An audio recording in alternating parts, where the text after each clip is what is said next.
दिग्गज निवेशक और अमीर लोगों में शुमार वॉरेन बफे के अनुसार सिंगल इनकम पर कभी निर्भर नहीं रहना चाहिए। दूसरा स्रोत बनाने के लिए हमेशा निवेश करना चाहिए, जिसके लिए हम आपके लिए लाए हैं एक बहुत ही शानदार ट्रेडिंग प्लेटफॉर्म जिसका नाम है अपस्टॉक्स, जो रतन टाटा जी और टाइगर ग्लोबल यूएस द्वारा समर्थित है।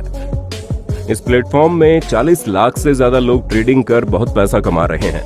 यहाँ से आप डीमेट और ट्रेडिंग अकाउंट खोल सकते हैं। तो दोस्तों, इंतजार किस बात का है, जल्दी से डिस्क्रिप्शन में दिए गए लिंक पर क्लिक करके अभी अकाउंट खोलिए और बचत में से इन्वेस्टमेंट शुरू कर दीजिए।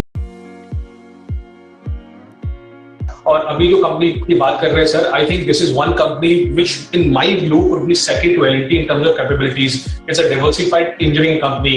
मैं आपको थोड़ा सा चीज याद कराऊं सर कि लास्ट साइकिल में 2003 से 2011 के साइकिल में इस कंपनी का रेवेन्यू 6 टाइम ऊपर गया था और प्रॉफिट बिफोर टैक्स 14 टाइम ऊपर गया था, 14 टाइम। सो 8 साल में रेवेन्यू 6 टाइम ऊपर और पीबीटी 14 टाइम ऊपर। आई थिंक ये अकेला कंपनी होगा सर अपार्ट फ्रॉम एलएमडब्ल्यू जिसने चालू किया शुगर बनाना, बट बाद में इसने पूरे का पूरा अपने आप को ट्रांसफॉर्म कर लिया इक्विपमेंट बनाने के लिए इंडस्ट्री में, बिकॉज ये इतने अच्छे प्लांट खुद बनाता था शुगर बनाने के लिए। इस कंपनी का कैडर सर थर्मेक्स, जीई पावर या all other capital goods company से अच्छा रहा है in the last 10 years. So this company has done very well. हम बात कर रहे हैं इसजेट की सर, ISGEC की बात कर रहे हैं। मार्केट कैप कुछ 4000 करोड़ के आसपास है सर इस कंपनी का, और अकॉर्डिंग टू अवर कैलकुलेशन ये अभी भी अराउंड 10 टाइम्स ट्रेड करता है FY23 अर्निंग्स जो हमने प्रोजेक्ट किया है। मैं सिंपल सी चीज बोलता हूं sir before I come to that PPP model, क्योंकि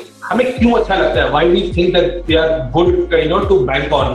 सर इसने कभी भी आज तक इक्विटी डाइल्यूशन नहीं किया। आई थिंक इंडिया में गिन के 15-20 कंपनीज होंगी सर जिन्होंने डाइल्यूशन नहीं की, इक्विटी डाइल्यूशन नहीं किया होगा। We really like this thing. 2003 से सर कभी भी डिविडेंड स्किप नहीं किया। मैनेजमेंट को 80 साल का एक्सपीरियंस है। Technological strategic tie-ups Hitachi, ABB, Siemens, Sumitomo इन सबके साथ है। कोई डेट नहीं है, कोई प्लेज नहीं है। सो एक बड़ा पिक्चर एक कंपनी में जहां पे मैं अपना पैसा रख सकूं सावधानी से, वो मुझे अच्छा लगता है। Coming to the PPP model of Omkara, promoted by Puri family sir, established in 1933, बहुत पुराना कंपनी है। प्रमोटर होल्डिंग 62.5% स्टेक है। So skin in the game है, कोई प्लेज नहीं है। प्रोडक्ट वाइज सर ये EPC plus manufacturing 90% of the revenue होगा। 2 सेगमेंट्स मेजरली है, एक है manufacturing of machinery and equipment और दूसरी है engineering, procurement and construction. 900 engineers और टेक्नीशियंस काम करते हैं सर। आप कैपिटल गुड्स इंजीनियरिंग में चाहे वो आयरन एंड स्टील कास्टिंग हो, चाहे वो बॉयलर्स हो, प्रेसेस हो, एयर पॉल्यूशन हो, कंट्रोल हो, आप किसी की बात कर लीजिए। आप पावर सेगमेंट की बात करें, फर्टिलाइजर सेक्टर की बात करें, cement, mines, port, oil and gas, सब केमिकल्स, फार्मा सबके साथ काम करता है। ऑर्डर बुक अगर डिवाइड करनी है तो पावर 30% है, रेलवे 15% है, शुगर 15% है, रिफाइनरीज 10% है। So they are across everywhere. So it's a diversified engineering company. आप नाम किसी भी क्लाइंट का लीजिए sir, BP, Alstom, Ford, Reliance, L&T, M&M, NTPC, BPCL, RITES, भेल, मित्सुबिशी, गोदरेज, सबके साथ लोगों ने काम किया हुआ है। ऑलमोस्ट 90 कंट्रीज के साथ में इनका प्रेजेंस है। इनका एक शुगर सब्सिडरी भी है सर, सरस्वती शुगर मिल्स, जो अराउंड 10,000 टीसीडी क्रशिंग कैपेसिटी है। और एक और नया प्लांट लगा रहे हैं 100 केआरपीडी का, जो जुलाई अगस्त में चालू हो जाएगा। तो अगर आप शुगर पे बहुत आजकल बात हो रही है तो इस कंपनी का प्रेजेंस शुगर में भी है वाइड सब्सिडरी। किसी भी सेगमेंट में जहां काम करता है सर, चाहे वो शुगर प्लांट्स हो, बॉयलर्स हो, हाइड्रोलिक हो, मैकेनिकल प्रेसेस हो, ये नंबर 1 या नंबर 2 पोजीशन पे उनमें काम करता है। अब प्राइस की बात करें, जो लास्ट चीज है सर, अराउंड 5,800 करोड़ का इसका रेवेन्यू है, उसके सामने 7,000 करोड़ का ऑर्डर बुक है। तो order book is nearly 1.2 times of the sales of this company. इसके मार्जिन सर हमेशा मैन्युफैक्चरिंग सेगमेंट में ज्यादा रहते हैं ईपीसी से, और अगर आप ऑर्डर बुक को ट्रैक करेंगे तो मैन्युफैक्चरिंग का जो है ऑर्डर बुक ज्यादा ग्रो कर रहा है ईपीसी से, जो अच्छी बात है। इसके आप एबिटा मार्जिन ट्रैक कीजिए, चाहे वो थर्मेक्स हो, चाहे वो कोई और भी कंपनी हो, जिसके मार्जिन हमेशा सुपीरियर रहे हैं वो द कॉम्पिटिटर्स। 10 टाइम पे ट्रेड करता है sir. So it gives me a great comfort in terms of valuation for this company.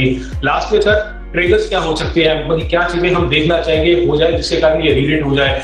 एक इसमें बड़ा ही इंपॉर्टेंट चीज है जो फिलिपिन का एथेनॉल डिस्ट्री है, उसका एक रेजोल्यूशन पड़ा है सर लास्ट 5-6 साल से, जिसमें 15% कैपिटल एम्प्लॉयड है, उसका कुछ भी रेजोल्यूशन हो जाएगा, I think that will be a very very big thing for this company. Order book sir, order book हम प्राज की बार बार प्राज बोलते रहते हैं। आई हियर दैट इसका ऑर्डर बुक भी बहुत बहुत ज्यादा स्ट्रांगली बढ़ रहा है। So see how the order book of this company moves out, because as I said last 7-8 साल 2003-2011 में हुआ था तो ऑर्डर बुक का बढ़ोतरी बहुत हुआ था, इस बार भी वैसी एक्सपेक्टेशन है। Some of the subsidiaries have not been doing well. I am keeping my close eye on EasyJet Hitachi Zosin, वो किस तरीके से करता है, अगर वो नंबर देने लगा तो नंबर आपको बहुत अच्छे दिखेंगे। एक टेक्निकल चीज है सर, ये सर बीएसई पे लिस्टेड है। आई हैव नो आइडिया कि इतना बड़ा कंपनी, एज आई सेड कि दे आर 40-50 years old, उससे भी ज्यादा 80 साल पुराना, मार्केट कैप 4,000 करोड़, ये एनएससी पे लिस्टेड क्यों नहीं है? उसमें लिक्विडिटी नहीं होता, इसलिए बहुत सारे फंड्स पार्टिसिपेट नहीं कर पाते। आई थिंक जब एनएससी का लिस्टिंग हो जाएगा, इसके लिए बहुत बड़ा हो जाएगा। एक मैनेजमेंट का रेवोल्यूशन हाई है sir, I think the management has to address that point. जब भी उन्होंने एड्रेस कर दिया, इसके लिए बहुत अच्छा हो जाएगा। अदरवाइज सर आप एयर पोल्यूशन कंट्रोल नॉर्म्स में बोलिए, शुगर में बोलिए, एथेनॉल में बोलिए, बॉयलर्स में बोलिए, पावर में बोलिए, केमिकल्स में बोलिए, फर्टिलाइजर में बोलिए, वहां पे बहुत ही बड़ा अपॉर्चुनिटी इन सबके लिए। So we like this company because of the pedigree, talent of the management, what it is in the company. But as I said, we are biased. Please आप अपने financial consultant को please बात कीजिए कुछ भी करने से पहले। We have done the study and given it mark. बिल्कुल परफेक्ट। तो ये है वो एक बेहतरीन ISGEC हेवी इंजीनियरिंग कंपनी, बहुत ही शानदार कंपनी। और जब मालामाल वीकली हम कर रहे थे तब शायद हमारे रडार पे भी आई थी या रिकमेंड भी किया था, अब मुझे एग्जैक्टली याद नहीं। और जैन साहब ने भी अपने अभी रामनवमी के दिन नवमी स्टॉक्स में इसे रिकमेंड किया था। तो बहुत ही बेहतरीन कंपनी है जिस पर आपको इन्वेस्टमेंट के एंगल से ध्यान रखना चाहिए। ये है वो स्टॉक ISG